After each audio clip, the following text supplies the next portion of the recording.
Bien, chers collègues, je vous propose de poursuivre notre audition en accueillant M. Frédéric Géraud de l'ESCAS, qui est directeur des relations institutionnelles de Google Cloud France, de Thibaut Guiroy, directeur des relations institutionnelles de YouTube.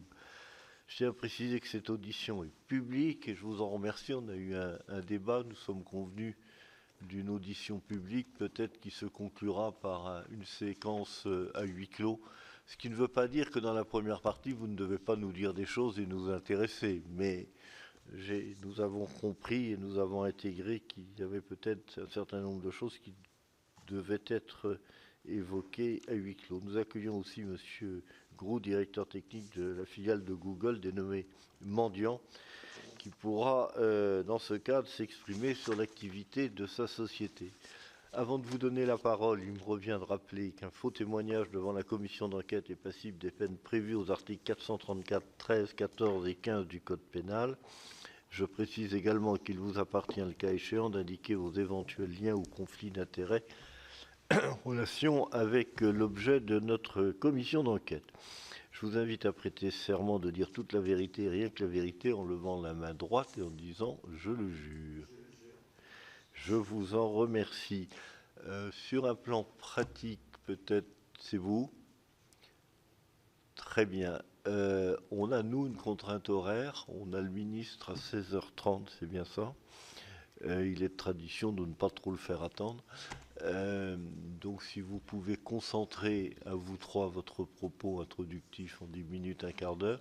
Après, je demanderai au rapporteur de poser quelques questions et de nous laisser un peu de temps pour que les membres de la commission les plus assidus puissent aussi s'exprimer. Je vous donne la parole.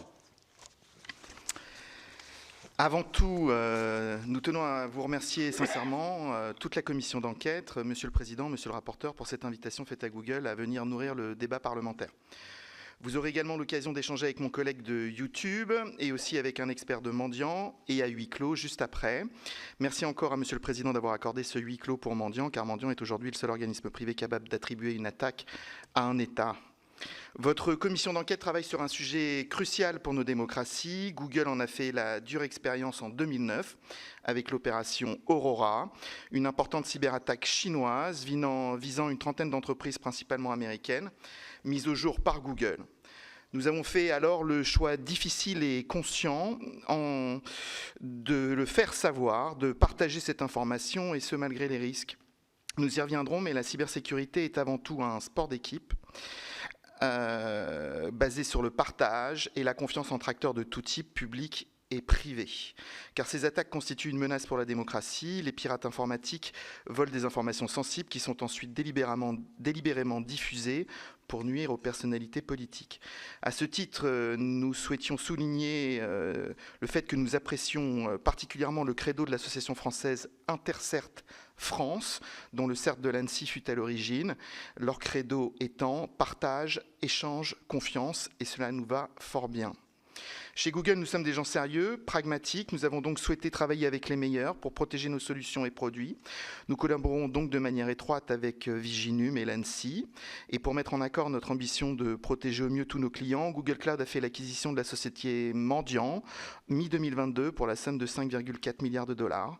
Mendiant est spécialisé dans la détection des menaces et la réponse à incidents en cas d'attaque.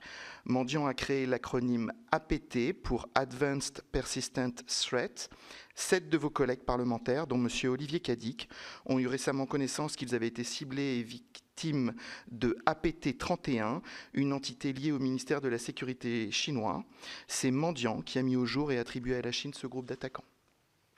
À moins de 2 semaines des élections européennes, nous allons vous exposer dans notre propos comment Google, face à ce type de moments critiques que sont des élections sur tout un continent, agit. Alors que près de 400 millions de citoyens se préparent à voter dans moins de 10 jours, il est primordial que le gouvernement, le législateur et l'industrie collaborent pour faire face aux menaces qui pèsent sur ce processus démocratique. Nous prenons cette responsabilité très au sérieux. Nous nous sommes ainsi engagés à fournir des informations de haute qualité aux électeurs, à protéger nos plateformes contre les abus, et on y reviendra avec la plateforme YouTube, à développer des outils tels que SynthID qui permet du watermarking pour aider à détecter les contenus générés par l'intelligence artificielle, à équiper les campagnes et les équipes de campagne des meilleurs outils de sécurité et de formation adéquates et gratuites. Et enfin, à publier toujours gratuitement des analyses de menaces en ligne et échanger des informations avec les gouvernements, notamment via notre équipe Mendiant. Nous pensons qu'il faut prioriser le risque de la désinformation. Google et ses pairs de l'industrie travaillent en étroite collaboration pour lutter contre la désinformation sur toutes les plateformes et partager des renseignements sur les menaces avec nos partenaires gouvernementaux. Néanmoins, malgré l'état d'alerte accru concernant les menaces basées sur l'intelligence artificielle, telles que des images ou des vidéos manipulées, il est essentiel que nous restions également vigilants face aux opérations plus conventionnelles, y compris les opérations dites de piratage et fuite, hack and leak. Les services de renseignement étrangers continuent en effet de cibler les communications électroniques de hauts responsables de l'Union européenne dans le but de recueillir des informations politiquement sensibles qui peuvent être divulguées de manière sélective à des fins politiques. Bien que la désinformation sophistiquée alimentée par l'intelligence artificielle ait retenu beaucoup d'attention jusqu'à présent, Google et sa filiale Mendiant ont observé relativement peu de cas de manipulation politique via l'intelligence artificielle.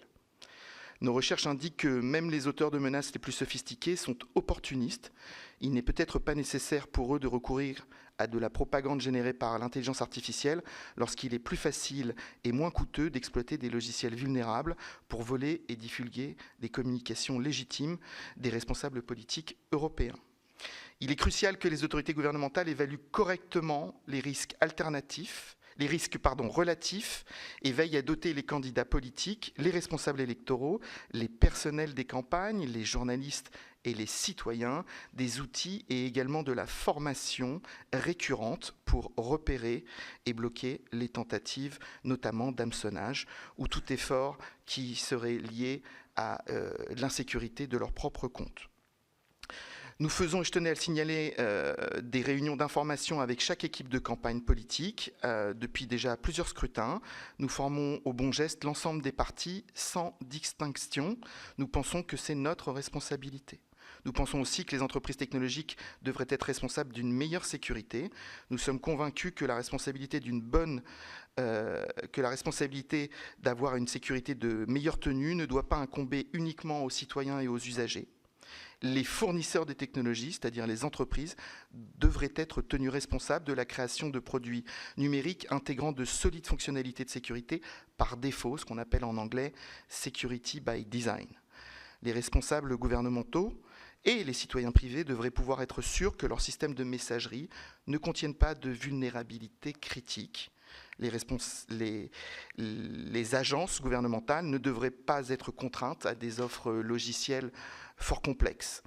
Les clés de chiffrement devraient être renouvelées régulièrement. Les réseaux, enfin, devraient être construits avec des protections de sécurité en couche pour empêcher les acteurs malveillants d'exploiter un seul compte de test qui, une fois compromis, permet de prendre le contrôle complet. Pour être pratique vis-à-vis de cette commission d'enquête, voici les 3 recommandations que nous avons faites au gouvernement américain la semaine dernière à propos du très récent rapport du 2 avril 2024 du Cyber Safety Review Board des États-Unis. Et ce rapport était à propos de la découverte de lacunes majeures de sécurité chez un grand fournisseur, entraînant d'importantes violations de la sécurité nationale des États-Unis. 1. Se procurer des systèmes et des produits sécurisés dès leur conception. C'est cette notion de security by design. La sécurité numérique ne peut pas être un ajout après coup aux produits existants. Google estime que chaque produit logiciel doit d'abord faire l'objet d'un examen de sécurité rigoureux dès le début de la phase de conception et tout au long du cycle de vie du produit. Nous avons partagé notre approche avec d'autres acteurs du secteur lors de la dernière RSA Conference, qui est la plus grande réunion annuelle sur les questions de cybersécurité. Et d'autres acteurs sont venus co-signer un nouvel ensemble de principes de sécurité by design. 2, il faut donner une place à la sécurité lors des décisions d'achat. Il faut qu'un expert sécurité ait une vraie voix au chapitre lors des achats. Les évaluations de sécurité des produits technologiques ne devraient pas s'arrêter lorsqu'un produit répond aux normes d'accréditation du secteur public. Le cycle de vie de la gestion technologique doit inclure la capacité de déclencher des recertifications de sécurité pour les produits souffrant d'incidents de sécurité majeurs et ainsi prendre en compte les performances passées lors de la prise de décision d'achat. Les responsables des achats devraient ainsi tenir compte des données existantes, telles que les défauts de produits conduisant à des violations antérieures des systèmes, notamment gouvernementaux. 2. Des informations sur les vulnérabilités les plus exploitées régulièrement. 3.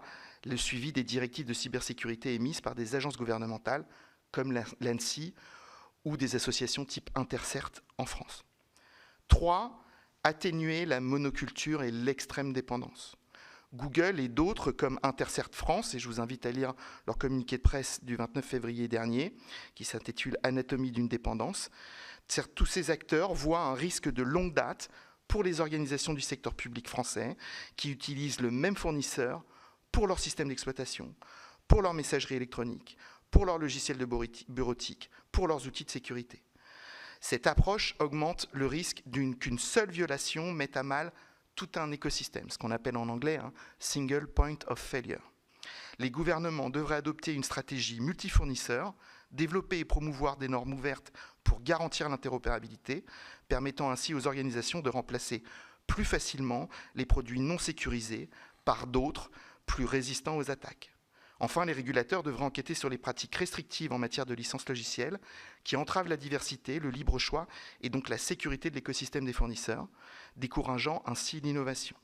En conclusion, Monsieur le Président, chers rapporteurs, chers parlementaires, chers administrateurs, nous souhaitions aujourd'hui apporter avec sérieux notre contribution à vos travaux, notamment cette idée que le partage d'informations est un levier primordial, que la cybersécurité est un sport d'équipe et le domaine de l'intelligence artificielle ne dérogera pas à cette règle.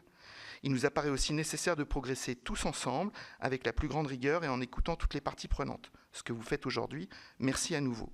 Je laisse maintenant la parole à mon collègue Thibaut Guilroy pour les aspects YouTube. Merci Frédéric. Monsieur le Président, Monsieur le rapporteur, Mesdames et Messieurs les sénatrices et les sénateurs, je vous remercie également pour cette invitation à cette audition sur la question de la lutte contre les ingérences étrangères et je vais tâcher d'être concis pour vous résumer la manière dont nous appréhendons la question de la lutte contre concret évidemment, dont nous appréhendons la lutte contre la désinformation sur la plateforme YouTube. Alors tout d'abord, peut-être pour remettre les choses dans leur contexte et pour vous donner une idée des volumes, YouTube aujourd'hui c'est 500 heures de contenu mis en ligne chaque minute dans le monde sur la plateforme. C'est 41 millions d'utilisateurs pour ce qui est de la France qui passent 37 minutes par jour en moyenne sur la plateforme.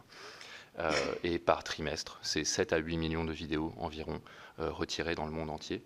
Pour nos bien sûr. Je vais tâcher de le faire. Merci.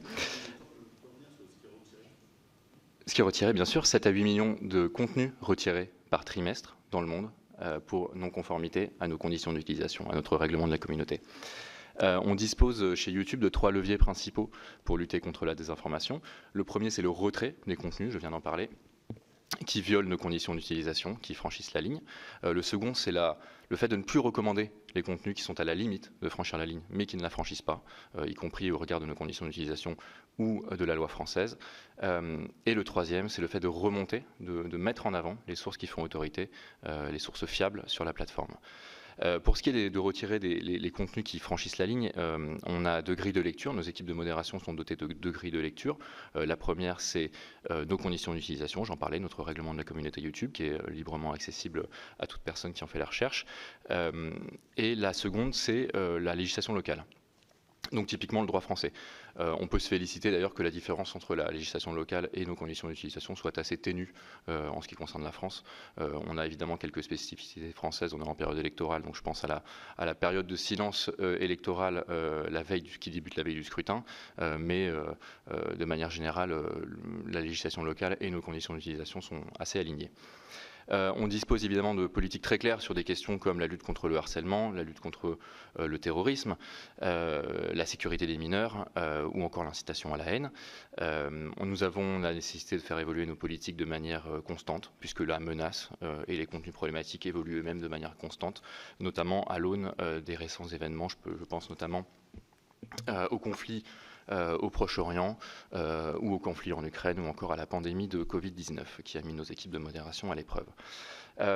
Donc il nous appartient, et c'est une tâche particulièrement complexe, de tracer des lignes claires entre ce qui est autorisé et ce qui doit être supprimé de la plateforme, de le faire dans un délai contraint et de prendre souvent des décisions extrêmement complexes. C'est d'autant plus vrai en termes de lutte contre la désinformation, puisque des contenus de désinformation peuvent avoir un effet particulièrement préjudiciable dans le monde réel. Je pense à des contenus qui typiquement expliquaient que des antennes relais 5G participaient à la diffusion du Covid et qui ont mené à des émeutes et à la destruction de ces antennes, ou par exemple des contenus relatifs à un scrutin qui visaient à nuire au bon déroulement du scrutin. Puisque je parle de contenus relatifs aux élections, et aux échéances électorales, je vous précise également que nous avons des politiques de contenu spécifiquement dédiées aux élections.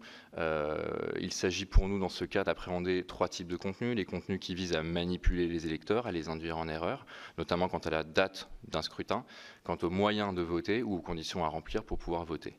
On pense également à des contenus qui visent à décourager les électeurs d'aller voter, de se rendre aux urnes.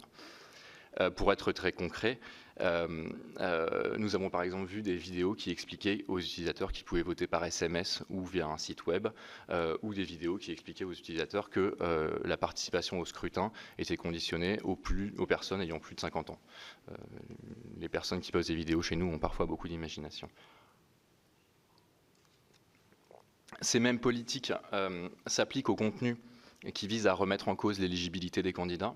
Et donc là, je pense à un cas très concret. On se rappelle tous de cette fake news, de cette fausse information relative au certificat de naissance de Barack Obama, prétendant qu'il ne pouvait pas concourir à l'élection présidentielle aux États-Unis. Ces mêmes politiques visent enfin à appréhender typiquement des incitations à interférer avec le scrutin et à entraver ou à interrompre des opérations de vote. Typiquement, nous voyons des contenus régulièrement qui incitent les spectateurs à créer des files d'attente devant les bureaux de vote afin de dissuader des personnes d'aller voter. Des contenus qui vont inciter les utilisateurs à pirater des sites web gouvernementaux pour retarder la publication des résultats. Ou enfin des contenus qui vont inciter les utilisateurs à créer des conflits physiques avec des assesseurs ou des personnes présentes dans le lieu de déroulement du scrutin. Évidemment, pour créer ces politiques, nous nous rapprochons d'experts, d'associations, de chercheurs, d'institutions pour développer et renforcer systématiquement ces politiques. Pour être très concret, nous avons plus de 20 000 personnes qui travaillent sur les questions de modération chez Google, sur tous les fuseaux horaires, 24 heures sur 24, 7 jours sur 7. Nous disposons également de ce qu'on appelle un Intelligence Desk, donc une sorte de bureau de renseignement, dont le but est d'anticiper la menace pouvant arriver sur la plateforme, et donc dont le but est de regarder ce qui se passe, non pas uniquement sur la plateforme, mais sur d'autres plateformes, des réseaux sociaux, des messageries privées, ce genre de choses, pour faire en sorte que lorsque le contenu arrive chez nous, et on puisse l'appréhender le plus rapidement possible, s'il arrive un jour chez nous. Je vous le disais, on retire 7 à 8 millions de vidéos par trimestre dans le monde entier. Pour les derniers chiffres que l'on peut communiquer, 8,3 pour le premier trimestre 2024. C'est important de noter, compte tenu des volumes, que 96% de ces vidéos sont d'abord signalées par des machines, donc de manière automatique, et donc pas par des êtres humains. 83% de ces vidéos, c'est un chiffre dont on est assez fier également, sont retirées en ayant généré moins de 10 vues. Ce qui est notre boussole pour nous assurer que ces contenus ne soient pas vus par trop de personnes. 83% des vidéos sont retirées en ayant généré moins de 10 vues. 10 vues. Pour ce qui est de la France, sur l'année 2023, nous avons retiré un peu plus de 200 000 contenus ayant été mis en ligne depuis la France. Donc on peut se féliciter, cela mis en regard des chiffres à plusieurs dizaines de millions pour le monde entier, on peut se féliciter que le chiffre soit relativement bas pour la France. Et toujours pour l'année 2023, 3000 de ces contenus ont été retirés pour violation de notre politique relative à la désinformation. Pour être tout à fait complet, également sur le premier trimestre 2024, nous avons retiré 1,4 milliard de commentaires du texte. On se base énormément, je le disais, sur l'intelligence artificielle donc pour appréhender ces contenus, pour les signaler, pour qu'ils soient envoyés ensuite pour revue humaine, mais en fait on se rend compte qu'une revue humaine est le plus souvent indispensable. Dans de très nombreux cas, on a besoin d'évaluer le contexte autour d'un contenu, autour d'une vidéo notamment. Je pense typiquement à des contenus qui peuvent être filmés sur des zones de guerre. Est-ce que c'est un contenu apologétique ou est-ce que c'est un contenu purement informatif, mis en ligne par un média? La décision ne sera pas la même en fonction du but de la personne qui a mis en ligne la vidéo. Je pense aussi à des propos qui sont tout simplement repris pour être dénoncés, notamment par des médias. Là encore, la personne qui va revoir ce contenu signalé doit impérativement tenir compte du contexte. Je précise également que nous disposons d'un réseau de signaleurs de confiance, concept dont YouTube est à l'origine et qui a été repris dans le règlement sur les services numériques, Digital Services Act, donc on en est particulièrement fiers. Réseau qui comprend pour la France des associations comme e-Enfance, le CRIF, la LICRA, SOS Racisme, Point de Contact, évidemment Pharos et évidemment d'autres services de l'État. Et je précise enfin, mais Frédéric en a déjà parlé, que nous travaillons étroitement avec Viginum, l'ARCOM, ainsi qu'avec le ministère des Affaires étrangères sur les questions de lutte contre la désinformation, notamment internationale. Le deuxième pilier, je vous le disais, c'est le fait de réduire la visibilité et la viralité des contenus qui ne violent pas nos conditions d'utilisation, mais qui sont à la limite de les violer. Puisqu'a priori il est tout à fait licite de dire que la Terre est plate ou que personne n'a jamais marché sur la Lune, y compris en droit français. On estime que ces contenus qui sont à la limite de violer nos conditions d'utilisation représentent un pourcentage extrêmement faible, moins d'1% des contenus présents sur la plateforme. Pour autant, on estime que ce pourcentage est toujours trop élevé. Donc je vous le disais, dans ce cas-là, ce qu'on va faire, c'est qu'on ne va plus recommander ces contenus, tout simplement, on va choisir, et c'est une politique de l'entreprise, de ne plus les mettre en avant, de faire en sorte qu'ils ne soient plus recommandés sur la plateforme. Et ça fonctionne, puisque les chiffres que nous avons montrent que lorsque ces contenus ne sont plus recommandés, leur visibilité baisse de 70%. Le troisième pilier sur lequel on s'appuie, et là encore c'est une politique totalement assumée et de manière transparente par la plateforme, c'est le fait de remonter, de mettre en avant les contenus qui, à l'inverse, font autorité. Alors vous allez me dire qu'est-ce qu'un contenu qui fait autorité et comment le déterminons-nous? On se base évidemment sur la pertinence et la fraîcheur du contenu, on se base sur le corpus que nous connaissons déjà dans Google Actualité, et on se base évidemment le plus souvent sur des médias, sur le fait qu'un émetteur de contenu soit un média, par exemple un éditeur de presse. Donc typiquement en France, on va faire remonter de manière proéminente les contenus de France 24, France Info, Euronews, Arte et bien d'autres. Le contenu est affiché et remonté de manière encore plus proéminente lorsqu'un événement particulier arrive, et dans ce cas-là, sur la page d'accueil de YouTube, vous avez une section qui s'appelle Breaking News, en bon français, ou dernières actualités, et qui va afficher typiquement le live d'un média français pour être sûr que nos utilisateurs tombent d'abord en premier lieu sur une source qui fait autorité.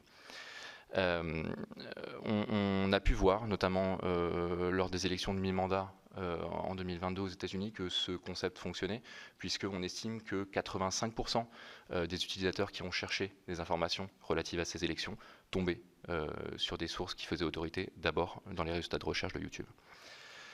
La seconde manière de remonter et de flécher à nos utilisateurs des sources qui font autorité, c'est d'afficher des panneaux d'information sous les vidéos que vous avez peut-être déjà vu lorsque vous visionnez des contenus sur YouTube. Vous verrez que vous avez des panneaux qui s'affichent sous la vidéo et qui vont notamment vous donner des informations, alors sur potentiellement des sujets qui pourraient être relatifs à des théories du complot bien connues, je pense au 11 septembre typiquement, mais également sur des médias qui sont financés potentiellement par des fonds publics ou par des gouvernements. Vous verrez ce panneau d'information sous la vidéo. C'est également le cas pour des sources de santé qui font particulièrement autorité. Lorsque vous cherchez le nom de certaines maladies sur YouTube, que vous tombez sur des vidéos qui sont mises en avant, je pense à la PHP, à différents CHU avec lesquels on travaille, vous verrez que ces sources sont particulièrement signalées comme faisant autorité dans un domaine. Et puis, dernier élément sur lequel on apporte de la transparence sur ce sujet, et pas des moindres, ce sont les contenus potentiellement synthétiques ou ayant été générés par intelligence artificielle. Et nous avons annoncé il y a quelques mois que ces contenus étaient désormais labellisés. Donc très concrètement, ce qui se passe, c'est que si vous êtes créateur de contenu sur la plateforme, lors de la mise en ligne de votre vidéo, on va vous demander de préciser si ce contenu contient éventuellement un élément qui a été généré ou altéré par intelligence artificielle. Et ensuite, ça va déclencher sur la vidéo l'apparition d'un label, d'un panneau d'information donnant de la transparence à l'utilisateur. Alors on n'est pas parfaitement naïf, on sait pertinemment que certains utilisateurs auront des intentions malveillantes et ne déclareront pas au moment de la mise en ligne de la vidéo cette altération du contenu. À charge pour nous, et on entraîne nos modèles de machine learning pour détecter ces contenus-là, de le faire a posteriori et de labelliser ces vidéos a posteriori et de prendre des sanctions pour les utilisateurs qui n'auraient pas prédéclaré ou déclaré correctement ces vidéos. Ces sanctions, elles peuvent aller évidemment simplement de la labellisation du contenu lorsqu'on estime que l'intention n'est pas malveillante, à la suppression du contenu, à la suppression de la chaîne, à la démonétisation également pour certains utilisateurs qui bénéficient de notre programme de monétisation. Puisque je parle de la monétisation, je voulais également préciser, et j'en termine par là, que celle-ci n'est pas accessible à tout le monde sur la plateforme. On demande un historique de bonne conduite, donc une personne arrivant avec un contenu particulièrement malveillant et souhaitant le monétiser ne peut pas le faire sur YouTube, puisqu'on demande à une personne d'avoir au moins 1000 abonnés et d'avoir un historique de 4000 heures de visionnage au cours des 12 derniers mois pour pouvoir prétendre à notre programme de monétisation. Voilà, je vous remercie et je suis à votre disposition.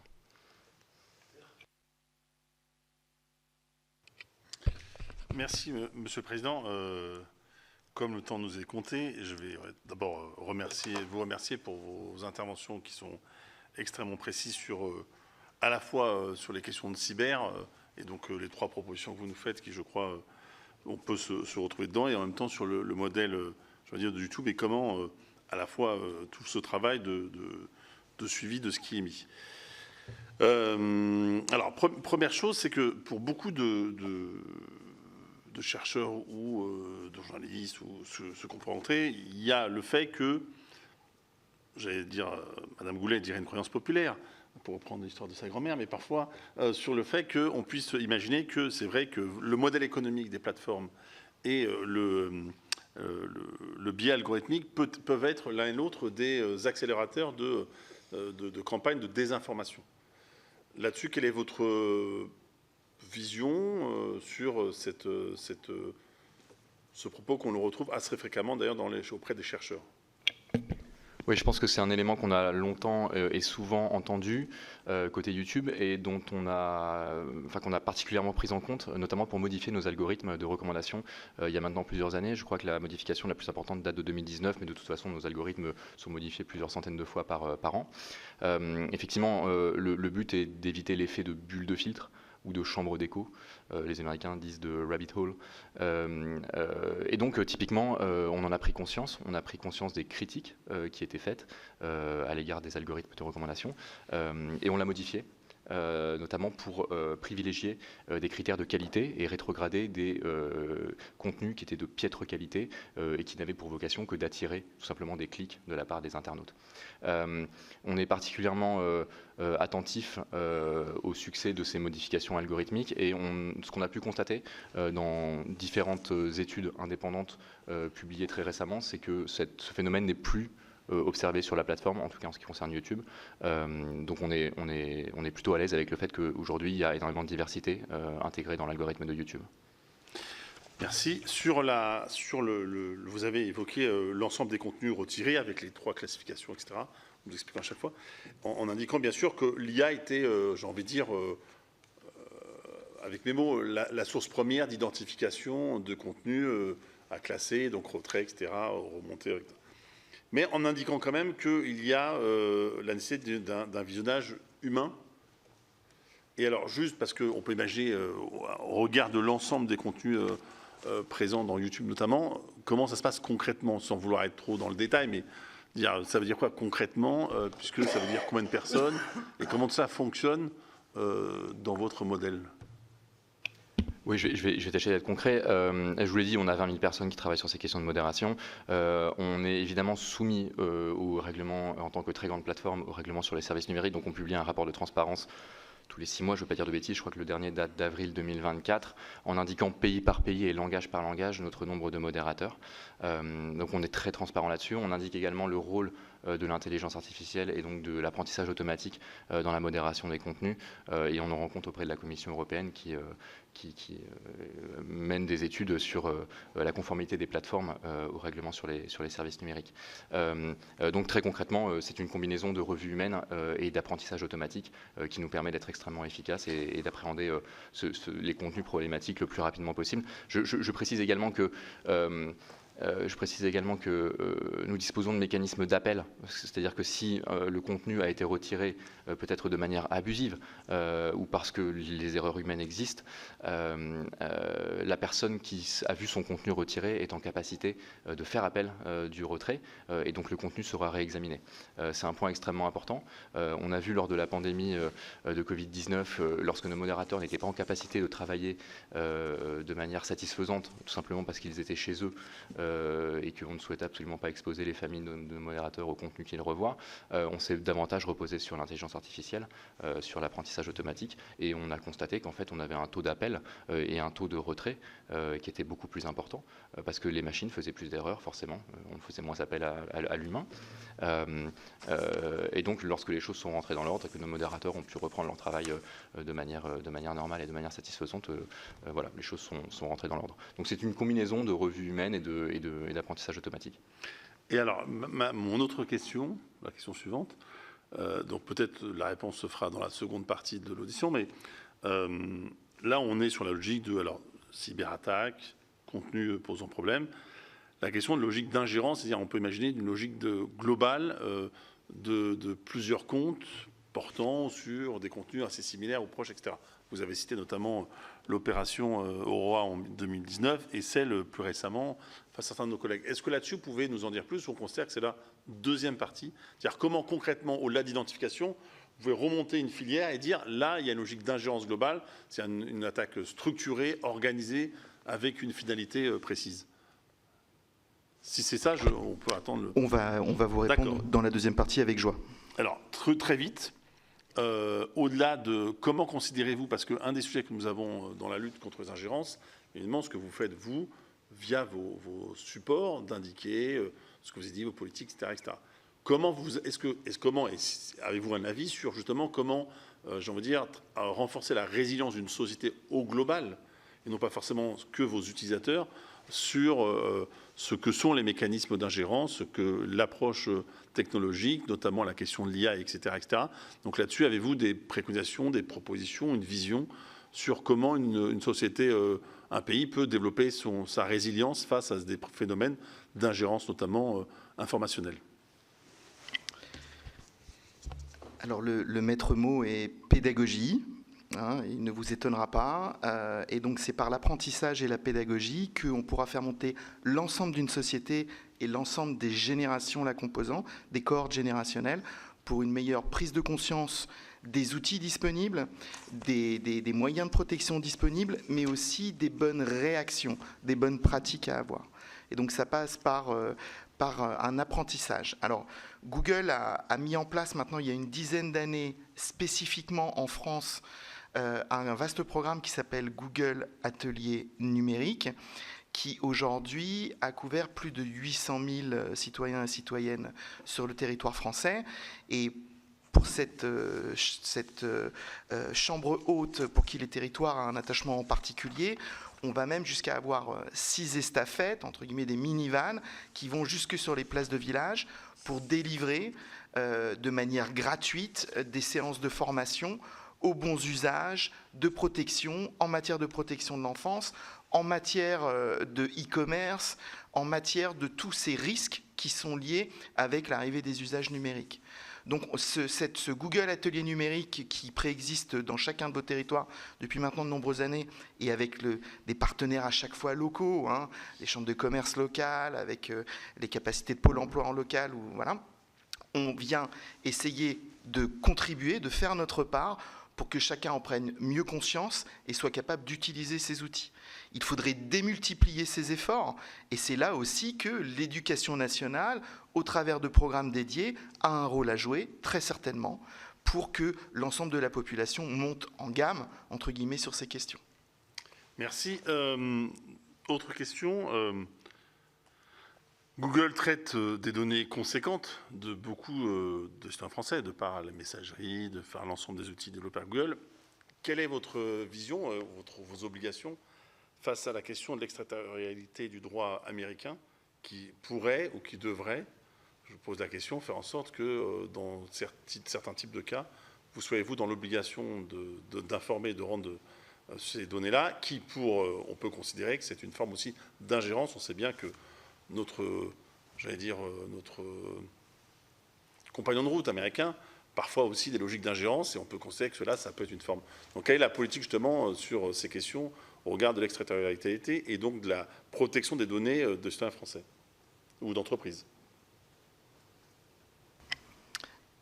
Alors, on y répond de manière extrêmement sereine. D'abord parce qu'on n'est ni un État ni un gouvernement et qu'on a pour politique d'être en parfaite compliance, en conformité totale avec les cadres réglementaires, les lois et les règlements de chacun des pays dans lesquels on opère. D'accord ?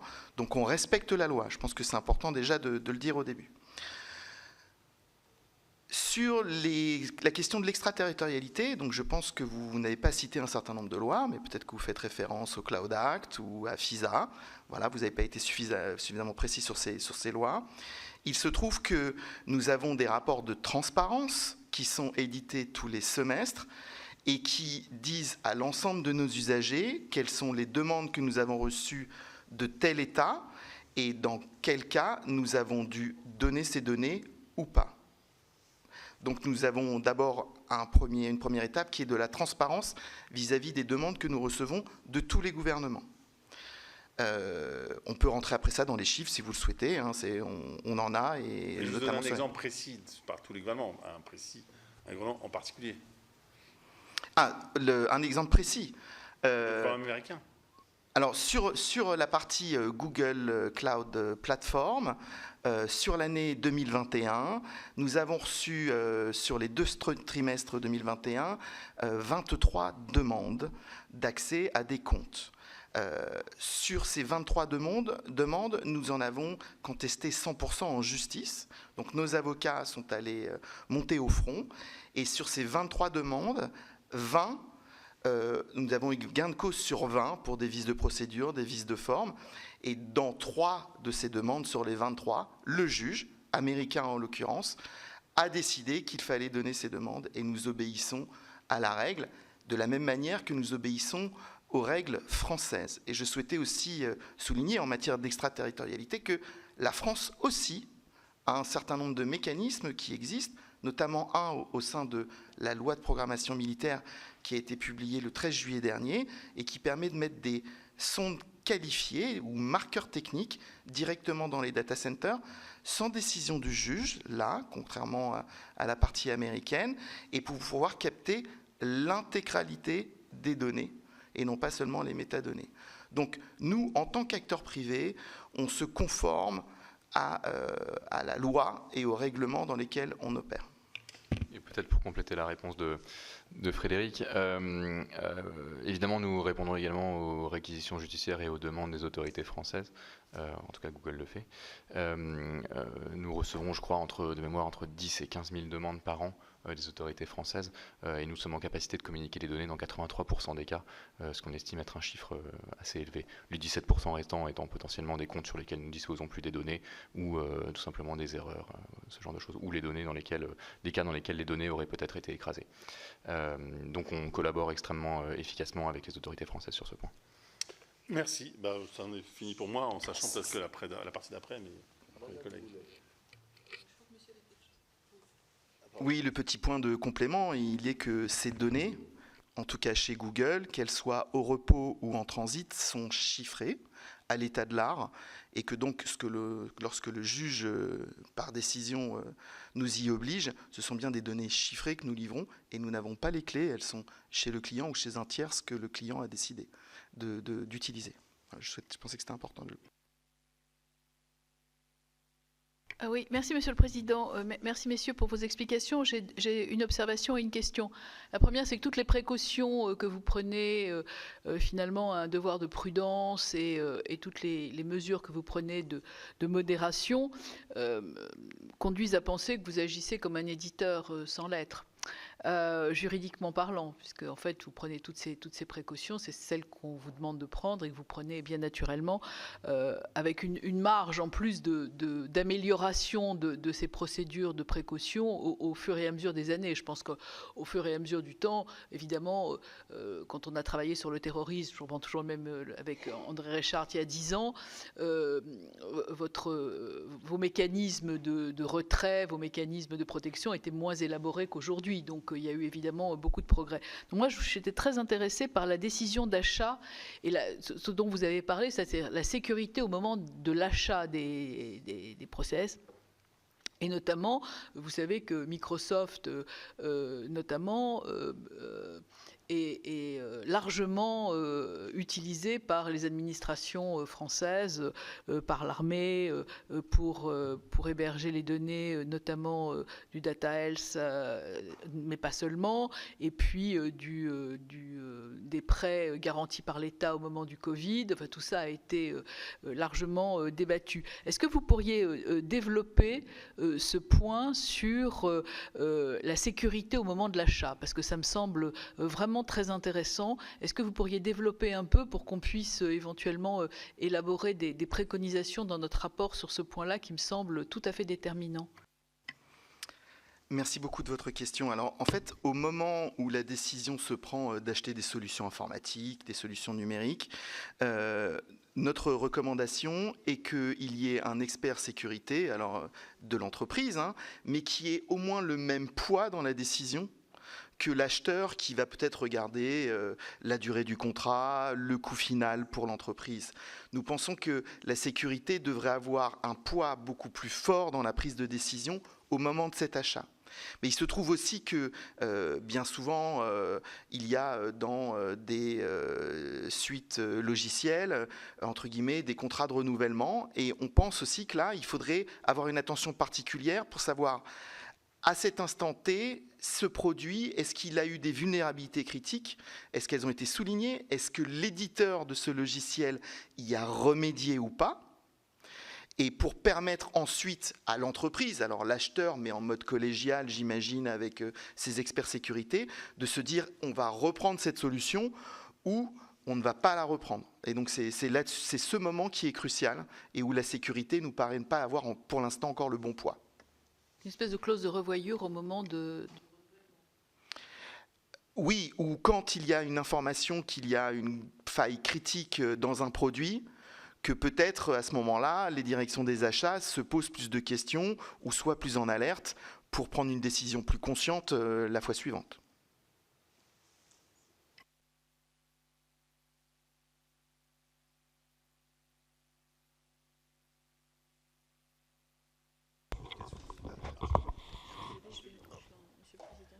Tu voulais poursuivre sur les marchés publics? Non.